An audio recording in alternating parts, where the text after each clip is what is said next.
కాట్నాపల్లి గ్రామంలో ముదిరాజ్ వారి ఆధ్వర్యంలో బొజ్జ గణపతి 3వ వార్షికోత్సవం సందర్భంగా ఈరోజు మన చొప్పదండి శాసనసభ్యులు మేడిపల్లి సత్యం గారి కుమారుడైనటువంటి యోజిత్ గారి పుట్టినరోజు సందర్భంగా వినాయకుని దగ్గర పూజలు నిర్వహించి ఆరోగ్యాలతో సుఖ సంతోషాలతో నిండు నూరేళ్లు వర్ధిల్లాలని ఇటు కార్యక్రమం కట్టెకొల్ల లక్ష్మణ్ తార నిర్వహించడం జరిగింది.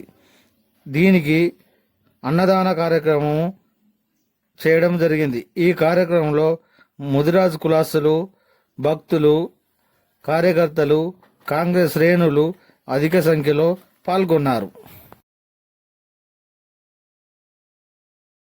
ముదిరాజ్ సంఘం ఆధ్వర్యంలో మూడోసారి వాళ్ళు ఇక్కడ మండపం ఏర్పాటు చేయడం జరిగింది. గణపతి ఉత్సవాలు ఘనంగా చేసినారు. ఆ సందర్భంగా ముదిరాజ్ సంఘం ఆధ్వర్యంలో మన ఎమ్మెల్యే గారి మేడిపల్లి సత్యమన్న గారి కొడుకు బర్త్డే సందర్భంగా, పుట్టినరోజు సందర్భంగా ఘనంగా వైభవంగా ఇక్కడ అన్నదానం కార్యక్రమం, అన్నప్రసాదం ఏర్పడడం జరిగింది.